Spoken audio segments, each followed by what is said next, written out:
Assalamualaikum warahmatullahi wabarakatuh. Perkenalkan, nama saya Nisa Nusaropah dari kelas 1B PG PAUD UPI Kampus Tasikmalaya. Di sini saya akan menyampaikan materi tentang pemikiran tokoh dan pakar PAUD, yaitu pada mata kuliah konsep dasar PAUD dan dosen pengampu yaitu Bapak Taufik Rahman MPD.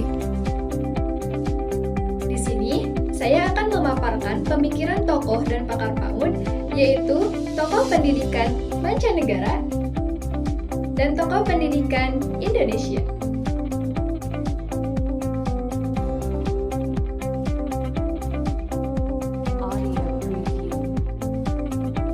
Lev Vygotsky merupakan seorang psikolog berkebangsaan di Rusia. Beliau lahir di Rusia pada tanggal 5 November 1896. Pada tanggal 11 Juni 1934, beliau menjadi ahli psikolog perkembangan di Uni Soviet. Dan beliau wafat pada tahun 1934. Kegiatan pembelajaran menurut teori belajar Vygotsky yaitu yang pertama ada menyusun balok. Dengan menyusun balok diharapkan anak dapat membangun imajinasinya sendiri. Kedua, menyampaikan cerita. Dengan menyampaikan cerita, anak dapat membangun bahasa dan kreativitasnya. Kemudian ada permainan dramatik. Permainan dramatik dapat mendorong dan mengartikulasikan hal-hal yang akan mereka kerjakan dalam permainan. Kemudian ada penulisan jurnal. Anak dapat berkomunikasi dengan orang lain melalui ungkapan secara tertulis.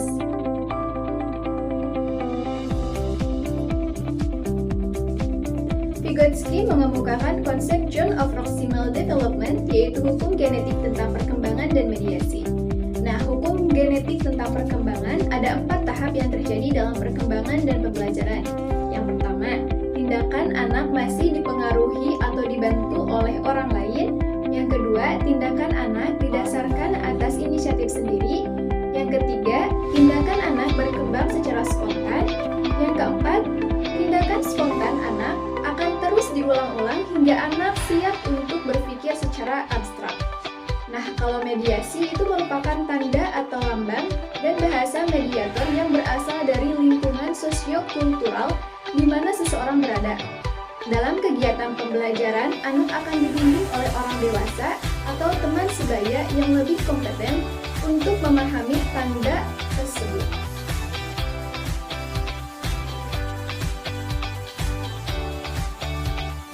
Smilansky merupakan seorang guru besar di University Israel.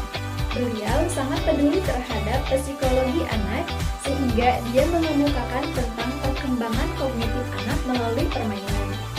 Karena diyakini melalui permainan dan pengalaman nyata dapat membuat anak mempunyai imajinasi.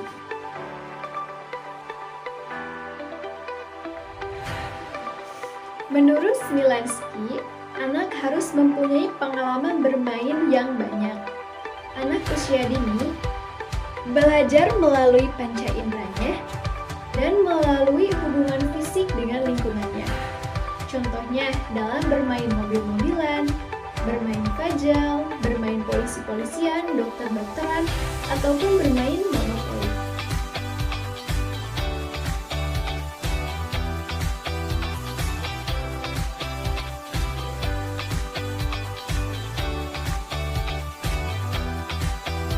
Seperti yang dikutip oleh Esa pada tahun 2003, halaman 130-137, Suparno tahun 2003, halaman 20, Jean Piaget adalah seorang ilmuwan yang dilahirkan di Swiss.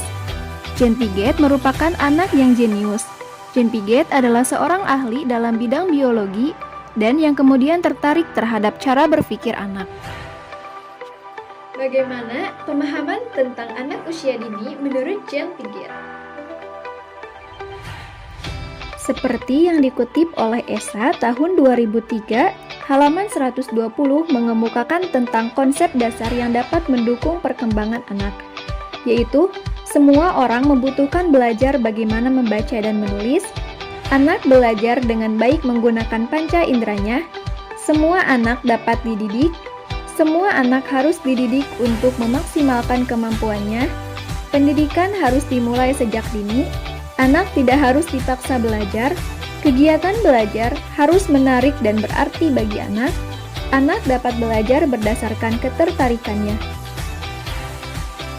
Piaget berpendapat bahwa perkembangan kognitif dibagi dalam 4 fase. Fase yang pertama yaitu fase sensori motor, yaitu rentan usia 0 sampai 2 tahun. Pada usia ini, anak berinteraksi dengan dunia sekitar melalui panca indera.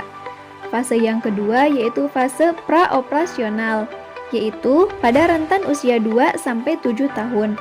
Fase ini merupakan masa permulaan untuk membangun kemampuannya dalam menyusun pikirannya. Oleh sebab itu, cara berpikir anak belum stabil dan belum terorganisir secara baik. Fase ini dibagi menjadi 3 subfase berpikir, yaitu berpikir secara simbolik, berpikir secara egosentris, dan berpikir secara intuitif. Fase yang ketiga yaitu fase operasi konkret. Rentan usia 7-12 tahun, yaitu anak sudah mempunyai kemampuan berpikir secara logis. Fase yang terakhir yaitu fase operasi formal, rentan usia 12 tahun, yaitu anak dapat berpikir secara abstrak seperti kemampuan mengemukakan ide-ide.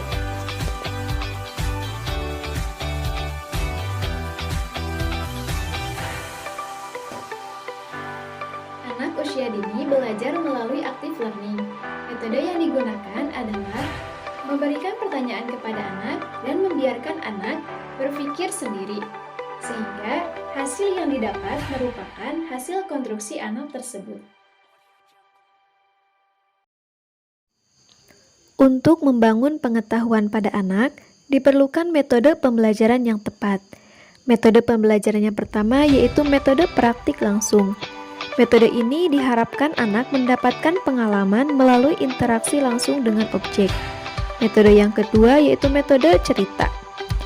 Kemudian metode yang ketiga yaitu metode tanya jawab. Metode yang keempat yaitu metode proyek, yaitu memberikan kesempatan pada anak untuk melakukan eksplorasi pada lingkungan sekitar sebagai proyek belajar. Kemudian ada metode bermain peran.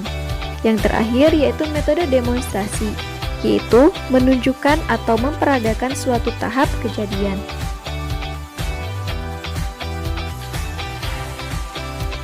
Seperti yang dikutip oleh Sujono tahun 1988, halaman 21-40, Ovid de Crowley dilahirkan di Belgia.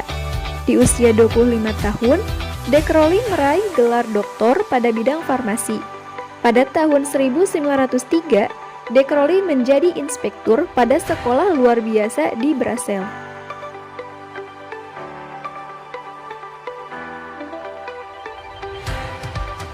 Konsep dan model yang dikembangkan oleh de Crowley yaitu sekolah harus dihubungkan dengan kehidupan alam sekitar, pendidikan dan pembelajaran didasarkan pada perkembangan anak, perlunya pendidikan sosial dan kesusilaan, perlunya kerjasama antara rumah dan sekolah.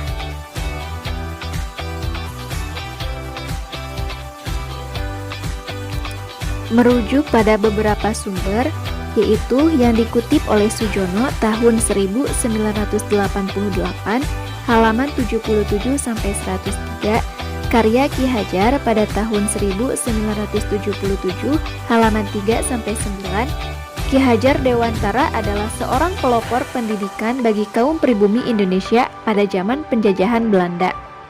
Ki Hajar Dewantara lahir pada tanggal 2 Mei 1889 di Yogyakarta. Ki Hajar Dewantara mendirikan perguruan taman siswa yang memberikan kesempatan bagi para pribumi untuk dapat memperoleh pendidikan seperti halnya para priai maupun orang-orang Belanda. Ki Hajar Dewantara berasal dari lingkungan keluarga keraton Yogyakarta. Ki Hajar Dewantara pernah menjabat sebagai Menteri Pendidikan, Pembelajaran, dan Kebudayaan yang pertama. Ki Hajar Dewantara wafat pada tanggal 26 April 1959 dan dimakamkan di Yogyakarta. Melalui surat keputusan Presiden Republik Indonesia nomor 305 tahun 1959, Ki Hajar Dewantara ditetapkan sebagai pahlawan pergerakan nasional dan dikenal sebagai Bapak Pendidikan Indonesia.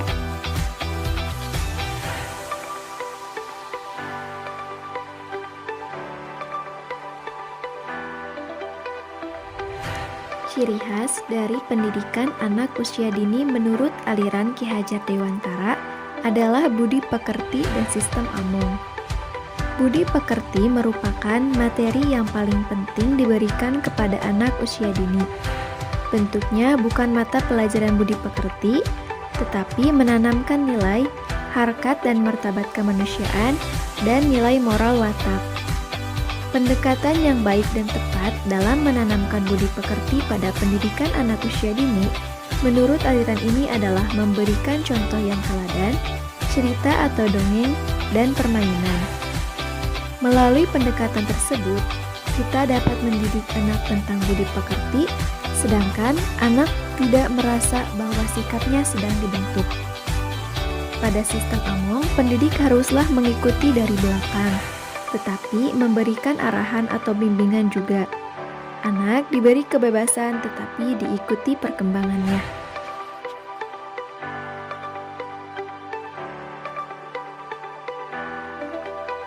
Seperti yang dikutip oleh Sujono pada tahun 1988,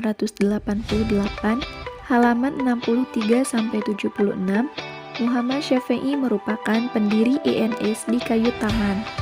Muhammad Syafi'i lahir di Sumatera Barat tanggal 31 Oktober 1926. Lembaga INS yang didirikan oleh Muhammad Syafi'i harus dianggap sebagai reaksi spontan terhadap corak pendidikan di masa itu.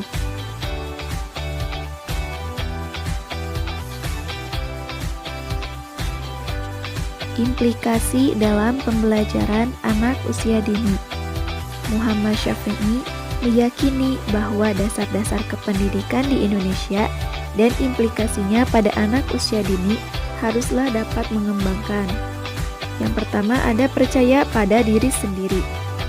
Pada saat bermain, anak harus ditanamkan rasa percaya diri bahwa dia mampu melakukan sesuatu tanpa harus adanya bantuan dari orang lain.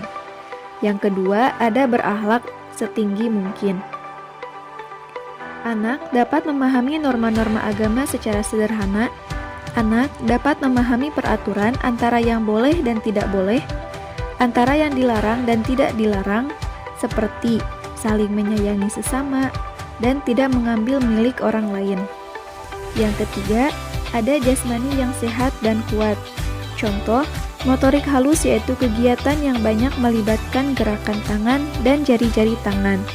Motorik kasar yaitu menendang, melompat, berlari, dan memanjat. Yang keempat yaitu ada mempunyai jiwa konsentrasi. Pada saat kegiatan pembelajaran, anak dapat memusatkan perhatian pada saat-saat tertentu. Contohnya, pada saat pembiasaan berdoa, bernyanyi, dan kegiatan berolahraga. Yang kelima ada hemat. Contohnya, anak dibiasakan untuk menabung. Yang terakhir yaitu memenuhi kewajiban dalam belajar. Anak dibiasakan merapikan kembali peralatan mainnya dan merapikan peralatan sekolah sendiri.